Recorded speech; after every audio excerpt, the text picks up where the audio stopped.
చట్టం చెప్పి నువ్వు తోపువి, నువ్వు ఏమైనా చేయి, నువ్వు ఏదనుకుంటే అదే చెయ్యి అని హీరో చేత స్టేట్మెంట్లు ఇప్పిస్తుంటే ఇప్పుడు ఆడు తోపు. కాకపోతే చట్టం దృష్టిలో ఓ పెద్ద క్రిమినల్ కాకపోతే ఎక్కువ రోజులు ఉండనిస్తారా? చట్ట ప్రకారం అయితే నాకు తెలిసి ఇతని కేసు మ్యాక్సిమం జడ్జిలు కూడా సినిమా వాళ్ళ బాధల దృష్టిలో ఆలోచించి శిక్షిస్తే తప్పించి పడ్డానికి పెద్దగా లేదు. పైరసీ యాక్ట్ ఆరోపణలు ఏముండదు ఇక్కడ ప్రూవ్ చేయడానికి వర్కౌట్ కాదు. ఎందుకంటే ఈడు చేసేది కరేబియన్ దీవుల్లో 55,000 మంది ఉండే దేశం, కేవలం 55,000. మీ దగ్గర ఒక $4 లక్షల డబ్బులు ఉందంటే కనుక అక్కడ సభ్య పౌరసత్వం ఇస్తారు. మీరు అవుల్లో కూడా ఉండక్కర్లేదు.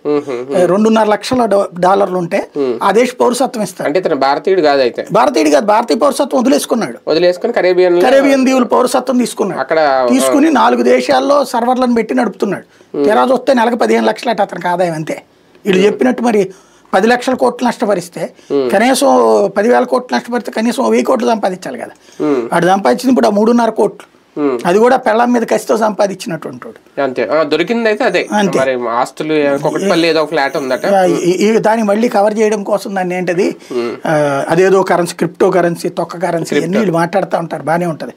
బట్ వాడు బేసిక్ గా అంత ఉండుంటే కనుక ఇక్కడికి ఇవన్నీ ఏంది. ఇప్పుడు ఇంకోటి ఏమని చెప్తున్నట్టు వాళ్ళ ఆవిడే పట్టించిందని చెప్తున్నారు.